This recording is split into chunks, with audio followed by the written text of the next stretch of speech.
welcome back to the channel. This is B-rad III. My name is William Bradley.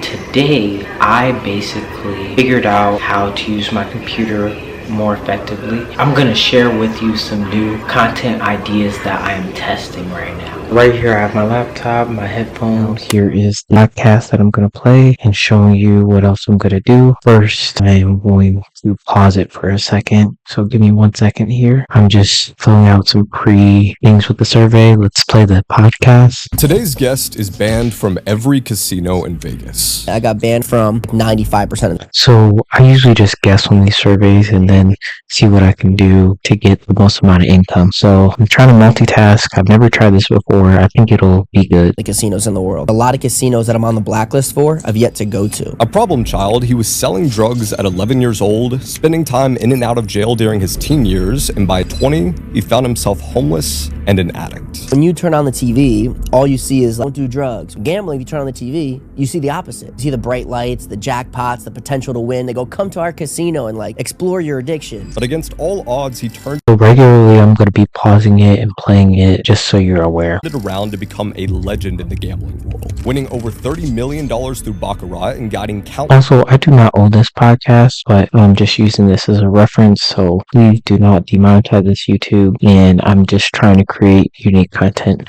and give back to my viewers. Celebrities to massive wins. Damn it, Straight I got out declined off the survey In already. the DMs, little baby had me fly out to Vegas. And I'm not going to say who, but government officials, politicians. In this episode, we'll dive into his troubled youth, uncover his unique insights into the dark side of Vegas, and explore the strategy that crowned him the king of Baccarat. Welcome to the Jack Hill Podcast. Thanks for having me. Brother. Bro, why is your voice so good? How do you do that? Appreciate you, man. Yeah, I'm working on it all my life, you could say. I actually, dude, I used to have a country accent from Kentucky originally, and it was strong, but then I got into space stuff, social media, and accent kind of way. You know? Voice is incredible. Appreciate you, brother. Well, Mikki, Movie deal, right? We're just talking about movies. So if I'm constantly working towards being an actor or whatever it may be, and I'm always working on that, when I meet somebody that can help me achieve that goal, it wasn't luck that they took a shot at me. It's that they saw my capabilities or my abilities, and they go, hey, you should be in this movie. that's really interesting. Yeah, so if you work every day, eventually you'll become lucky. I guess just from luck perspective, you call yourself objectively lucky. If you've had any lucky moments that you're working hard for, you're really lucky that happened to me, or no? Sure, I think there's where it was a really close call, and I have a series of always being on the right side of it. Sure, I've been in some sticky situations, and I haven't died yet. So how many casinos are you banned from? I don't know how to actually quantify it because a lot are hyper-focused. In Vegas, there is one casino in the city that I can do anything I want as far as gaming goes, other than extended limits, comps, and I can't stay there. I can get a room. But as far I could walk in without calling ahead, I can just show up whenever I want, play any game I want, do whatever I want. In those regards, everybody else has a different set of rules. Some don't even want me on their sidewalk. Some love when I show up as long as I don't gamble. I'm barred from gaming, but they love having me in their nightclubs or at the restaurants because it's so much free marketing for them. So every casino, every company has treated me different. When did you get banned for the first time?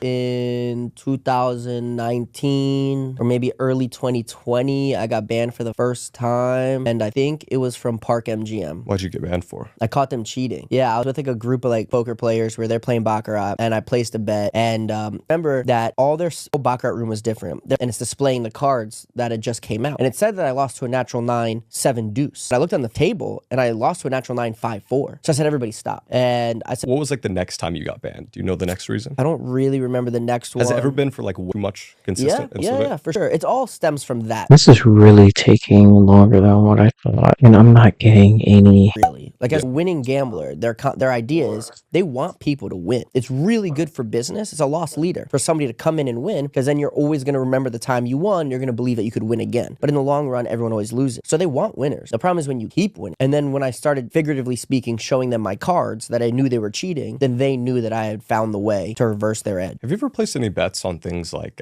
the Derby or dicing, that kind of stuff, or not too interesting to you? For fun, I've probably placed a bet on everything you could bet on. Yeah. But I an advantage better on dogs, you know, winning better on the Derby. So you made $1 million profit a week for a year straight. Not exactly. It was less. Because if I did that, then I would have won $52 million that year. And I didn't.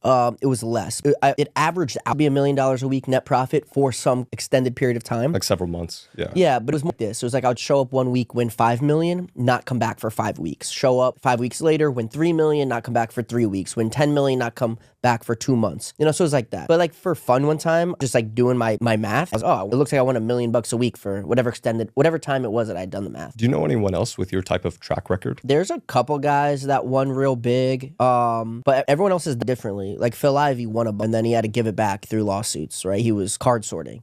Same with Kelly's son. Johnson won a ton. Archie, what's his last name? Karras? Whatever. He did the same thing. I think he turned something like, I don't know, $40 and $40 million or something. But then he ended up giving it back at the end. There's like a bunch of huge Asian that'll come and they're lifetime losers. But when they do win and they're betting $1 million a hand, you know, they could win $20 million in a weekend. Yeah, the Asian players are really interesting. Been to any casinos in Asia? I can't leave the country right now, so I have not been over there. Have you heard the thing about, I think it's like the casinos will hire, I think it's called ghost babies. Like they have really superstitious stuff. Hire babies to hire people to channel these spirits so people lose more. And then like the Chinese gamblers will bring in like to kind of throw to these babies, ward them off. Heard about this before? I haven't, but it wouldn't surprise me. Yeah. The Asian gambling demographic is probably the highest demographic of like superstitious people. Why do you think that is? I can like make up an answer. I don't really know. If I had to make up an answer, I would say I think a lot of Asian cultures have strayed the least from their like origins and like their old like cultural roots. And I think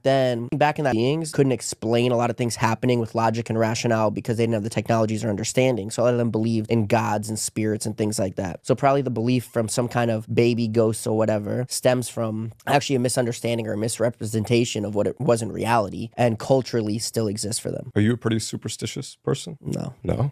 Have you ever done anything super? No. Yeah, I've done a couple things. I don't like to gamble on full moons. I don't like full moons. We try not to split poles. I don't know if this is a superstition. Just can't stand it. I don't like being bothered. When I wake up and I know that I'm going to gamble that morning, I don't want anything to cause me friction. I don't want to talk to anybody. I don't want to see anybody. I don't want to stand still. I want to stay in motion. I wake up, walk right into the shower, brush my teeth, get dressed, keep it in motion, and get right to the table. You said full moons. Why don't you get full moons? I don't know. I just don't like them. What about them? Like, I just, maybe that's my superstition. Has it been unlucky for you before? Always thought that they were like unlucky. And then my best friend who gambled me he's always been to, on my right hand side. He this big gambling play that we had to do. And I go, I can't do it. It's a full moon. And he's like, stop being a pussy. Finally, I got the money for this. See, bro, it's just the moon. Like the cards aren't gonna change. The cards aren't talking to. So that's what I'm gonna be doing, guys. So just stay tuned. This is gonna be my full-time business. What I'm gonna be doing. More stuff to come. So I hope you liked the video. Make sure you hit that like button. Make sure you subscribe, and I will see you guys. Please just drop a like.